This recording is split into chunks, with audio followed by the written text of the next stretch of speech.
Welcome to the For the Church podcast, another great gospel-centered resource from Midwestern Baptist Theological Seminary. My name is Jared Wilson. I'm an associate professor of pastoral ministry and author in residence at Midwestern Seminary. And I'm here as always with my friend and my colleague and my co-host, Dr. Ronni Kurtz, assistant professor of systematic theology.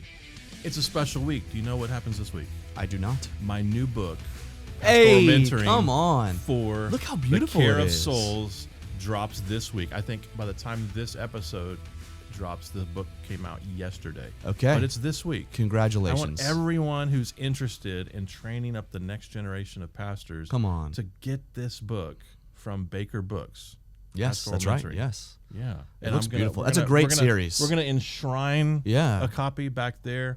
But I just wanted to make sure I promoted that because they wanted to make sure that I promoted that. Yeah, that's great. Yeah. And I think we had, we did an episode on earlier this month on training pastors.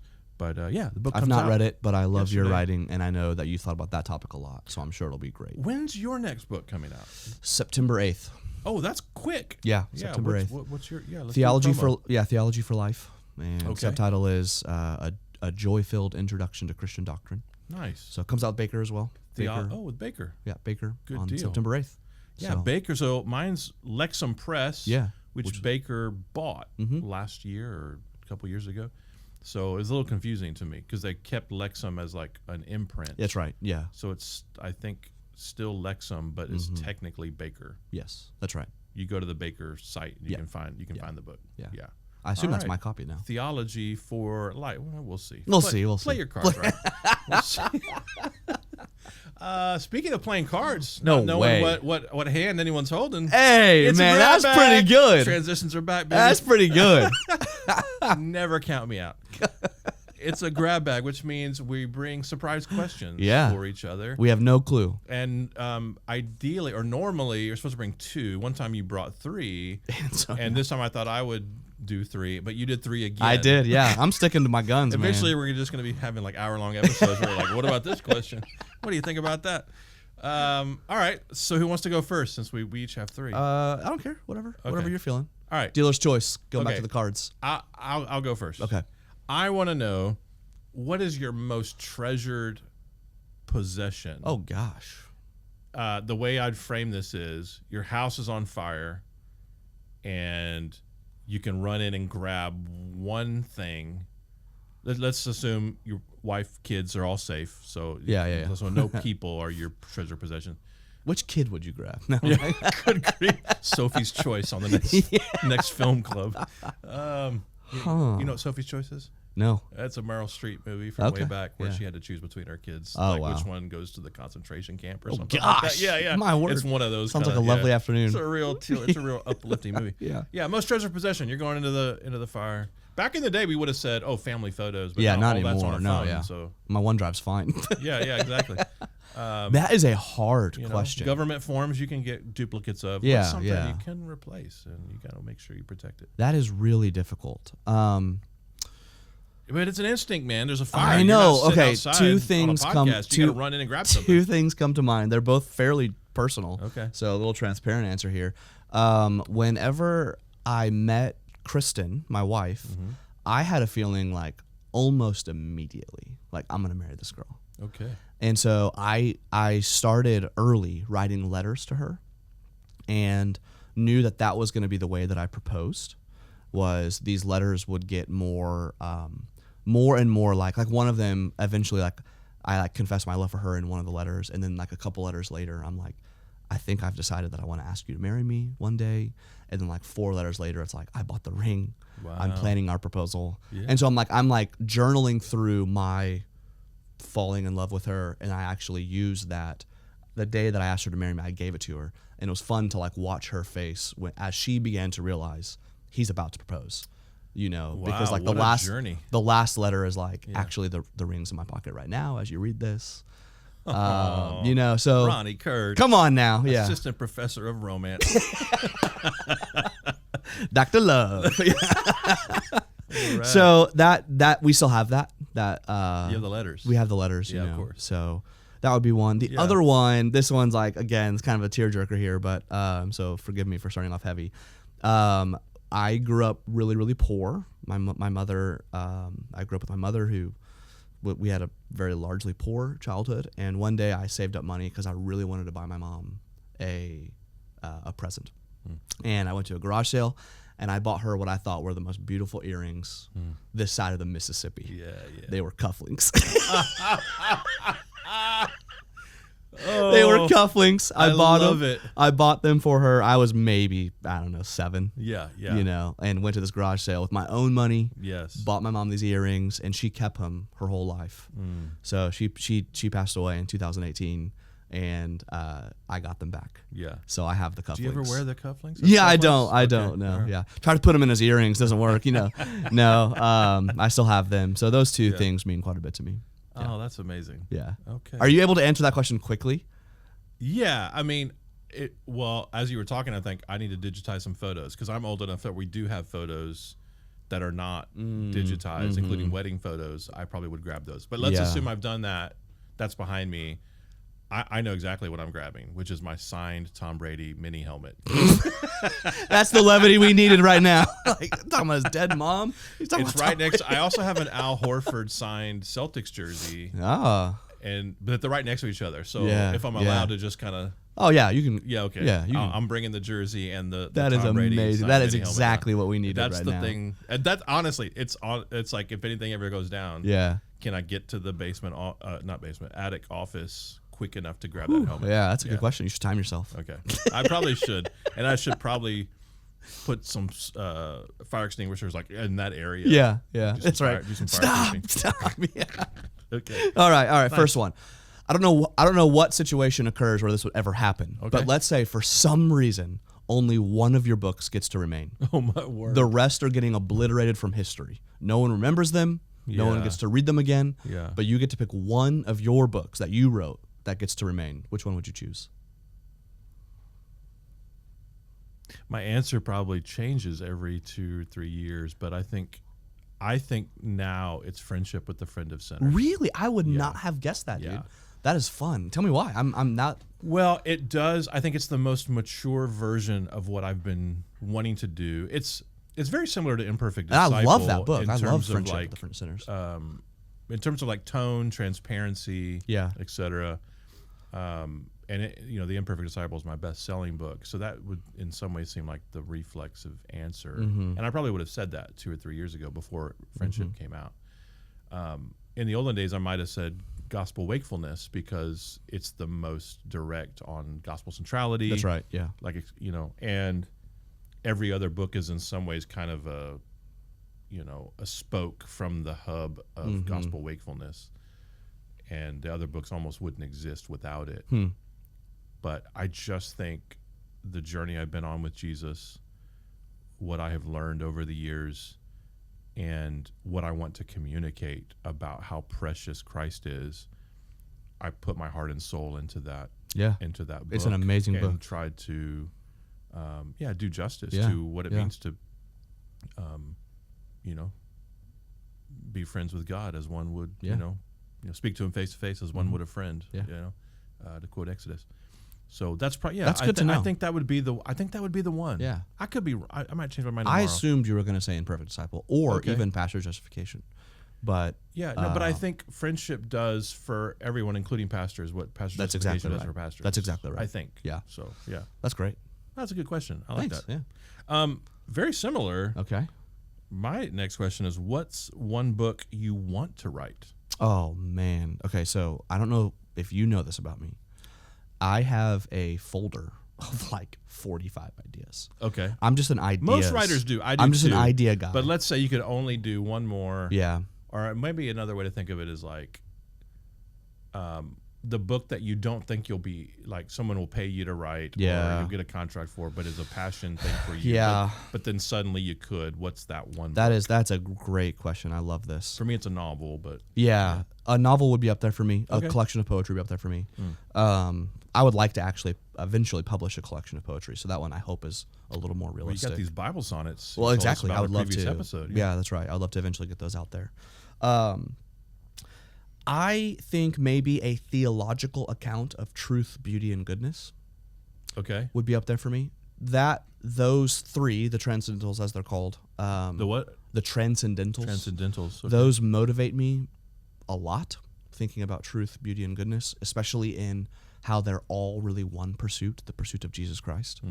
And so I'm really motivated by truth, beauty, and goodness, and I think they're thought of often as a philosophical idea, as the transcendentals. Yeah. I see a lot of people who love literature writing about them, but I don't see theologians talking about them as much as I would like. Okay. And I think there actually is theological rootedness there.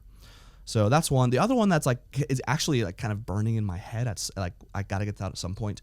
Is the notion of theological imagination, and what I mean by that is not like how creative can you be on your theology, but rather how can you live in this present age and imagine what is real and imagine the age to come by virtue of Scripture, by virtue of theology. What you rehearse in your mind. Exactly. Yeah.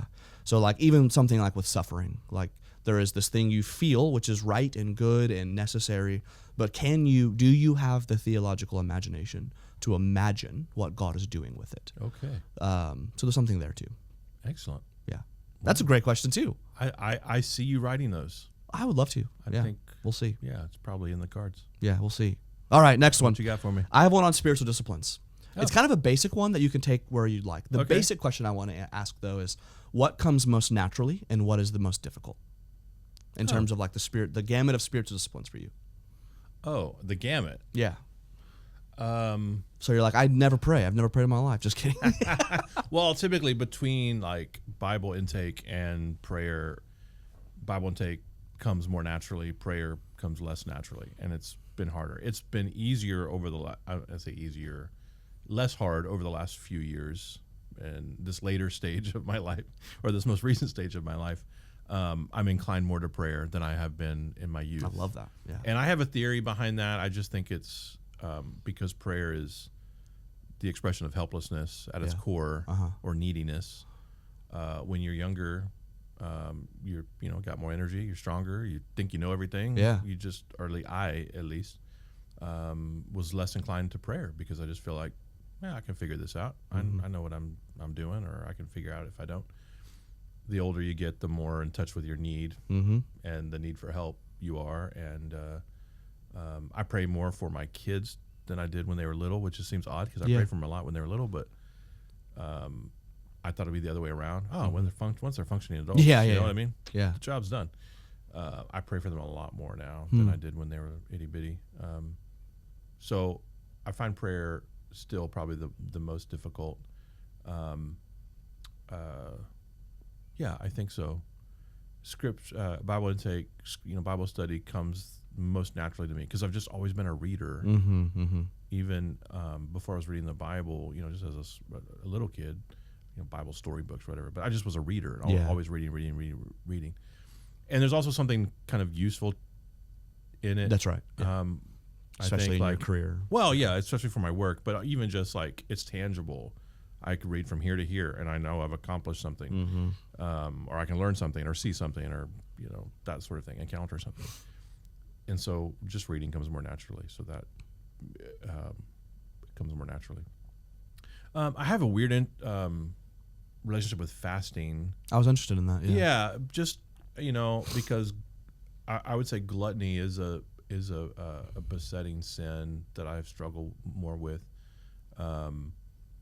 I've made great gains on it in recent years, taking better care of myself, etc. And I don't know if you're supposed to share this publicly. Maybe the Lord will convict me. But most Tuesdays, Becky and I fast, and that's for spiritual reasons. It's not, health or whatever. Although I'm sure it probably has some benefits.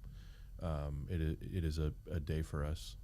There's some days where we're just not able to do that, like we're traveling and somebody's like, we're going to take you to lunch. Yeah. We find it weird to be like, oh, we don't do that. Yeah.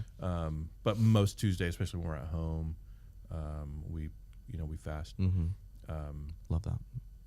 So I wouldn't say it's easy, but a weekly rhythm is much, much better than most of evangelicalism, of course. Yeah, maybe. But there are things that that I find, I guess, difficult in the beginning, that once you kind of commit to it, the Lord's very kind. Yeah, amen. And comes, his Spirit really is a comforter. And so, sometimes 6 p.m., 7 p.m., on Tuesday evening, or the sun's going down, I was like, well, really, the day is over. What's a day? And I'm like, I look at Beck, I'm like, I won't judge you if you know what I mean? It's like, if you want to break that fast, when the sun goes down. And the days when I'm able to withhold, the Lord is really sweet and reminds me of like that hunger, that gnawing, is kind of the point. Yes, to remind you of your need for me, to remind you to pray, all those sorts of things. So, right. I think good. prayer and That's fasting is probably Yeah, that's good. That's exactly what I was hoping for. Okay. Yeah. All right. All right. My last question for you: if you could have coffee for 1 hour with one biblical figure, not Jesus, who would it be? Can I have an Old Testament, And New why? Testament? Man, you're always trying to double up. I know. I would get the letters and I would get the cufflinks. Keep them in the same box, Ronni Kurtz. Put the letters in the cufflinks. Hey, look, you're trying to get a jersey and a helmet. Come on. Put them in one box so that you're just like, I want to grab that keepsakes box. Okay, if I had to do one, it's Yeah. probably David. Oh, wow. Okay. If I get two, it's David and Paul. David and Paul. Okay. Yeah, those All are right. my two. I don't think Paul be a great hang. Really? I don't. Yeah. He's a super interesting guy. Yeah. If I had 2 or 3, 4 choices, he'd be on the list probably. Yeah, but he's I don't think he's my 45. number one. Yeah. David's probably my number one. David would be interesting, I think. David is the person I David resonate feels with like he's the got some most personality. in the Bible. Like when I read Y'all David. could talk about this beauty and poetry. That's exactly stuff. right. Yeah. But also he's a warrior. Like, because it's weird. I mean, there is a little like, I feel sometimes out of place because I deeply love sports and like things like that, but also I deeply love poetry. Yeah, and so there is like this sometimes where I'm like, I don't know which group I'm feel like am I with? Paul, if you hang out with Paul, it would almost be like you're hanging out with Woody Allen or something. I feel like he would be, if he's right that he's not impressive and he's not, you know what I mean? Yeah, I feel like yeah. he'd be like, this guy. Yeah, you know he what I mean? did it. Yeah. Yeah, I don't No, know. David, I mean, I just resonate with so much. I resonate with his weaknesses. I resonate with his victories. I mean, being called a man after God's own heart. I mean, there is so much about David that I admire and that I'm like, I hate that about you because it's so true of me too. Yeah. So I think David would be my answer. Okay. Yeah. What would yours be? It's undoubtedly it's Peter. Real? Oh, yeah. I think Peter's a wild hang. Yeah. I think Peter would be amazing. That is Peter would be. I mean, I just feel like we would Yeah. have a great conversation. And he might probably want to punch me in the face. Oh, yeah, I'm sure he would, yeah. I just think Peter. And you'd punch him too. Like, I just think Peter would be amazing. He's a wild man. Yeah. So I love that. That's great. All right, last one. All right, you last kind question. of answered a little bit about on this one your last time. Okay. What is something you know specifically about ministry? Something you know about ministry now that you could not have known in your 20s or 30s. Not that you didn't know them, That I could not have but known. you could not have known them. Man. There's gonna be dead air on the audio as I try to think about a good answer. Because you said question. like earlier, you said you didn't know how your prayer life has taken an intake because of the neediness. Like you can't know that in your 20s. That hey, when you're 50, you're gonna feel needy. Well, I won't. So I don't know if this is universal. This is not be for ministry, but this would be for me in ministry. Is that okay? Totally. Because fine. I don't know. I'm asking Jared Wilson. Yeah. I could not have known that I wouldn't always be a kind of reactive panicker about ministry issues or crises. That is not just for you, man. I bet you there's a lot of people who are like, but I think there are probably some people middle-aged and older who've been in ministry a long time who haven't learned. Yeah. Well, what I'm thinking is there's probably a 20 or 30-year-old right now listening thinking, please, God, let that be true of me. Okay. You know what I mean? Yeah. Like I do feel like I'm a reactor. Right. And I would love to not be. Well, I mean, there's several things that I think are true at once, and I want to give all glory to God. Sanctification is real. Mm-hmm. It really is. You walk with Christ long enough. You may not see huge gains in your life a year from now, 2 years from now, what have you, but the decades you put into it, I promise you the Lord is doing something in your life. He's making you more like Jesus. You're in some ways it's counterintuitive, or it's surprising because you see more of your sin as you go. So you may see more areas of weakness and inability, deficiency, and disobedience, etc. But I think even that, I mean, that is sanctification. But there are things that you will have victory over. There will be habits that you're able to put aside, sins you're able to crucify, flesh you're able to crucify. And I think, part of it, that's the major part of it, if not all of it, is when I was in my 20s, something would happen in a ministry situation, and it felt like the end of the world. I could not see beyond that thing. And some of that is just part of youth as well, not being able to kind of like project and be like, oh, there'll be. And so it's like mental exercises I sometimes do now when I have something, and it doesn't have to be in ministry. It can just be a crisis of some kind, or a stressor. And I'll be like, in a year, will this be a thing? No. Then I need to not act like it's a huge deal right now. It doesn't mean I'm going to be some kind of sociopath who's happy when sad things happen or something. But it just means like I need to give this the right amount of stress and anxiety. And if this is not going to be a thing in a year, I may not even remember this happened, or I know that I'll be over this. I need to not give it a end of the world level anxiety right now. And I think that's true of ministry stuff. So I was just so in the thicket that I couldn't see beyond the thicket. But you walk long enough, you realize there's a pasture beyond every thicket. And so sometimes you walk into a thicket, and I think you do. I've done it enough now that I'm like, there's a pasture, and I may not get there next week, but it's there, and I'm just got to keep going. Yeah. And I don't think I could have known that. No. I didn't have the emotional capacity for it or the spiritual maturity for it. And then the other piece, and I think this is the Lord's work too, but it's going to sound less spiritual, is you just get older, and I don't want to say less caring about things, although some people do. If you don't have the Holy Spirit, that's why there's old grumpy people who, you know what I mean? Who really are mean. But there's a right way to not care so much about what people think about you. That's right. Or validation and success or what have you. And so there is, I think, a blessing. There's so many drawbacks in getting older, less energy, less strength, etc. But one of the blessings, I think, is becoming less self-conscious, more self-aware, less self-conscious. At least in my experience. And so I think that's part of it too. You mellow out a little bit more. That's a stellar answer. About stuff. Yeah. I'm sure there are listeners encouraged by that. Oh, I hope so. Yeah. I hope so. All right. Well, we each had 3. Yeah, that's it. Stalemate. We did it. I want to see those cufflinks. If you enjoy the podcast, dear listener, please give us a good review on Apple Podcasts, Spotify, whatever you listen to or watch your favorite podcast. And until next time, may Jesus be big in your church.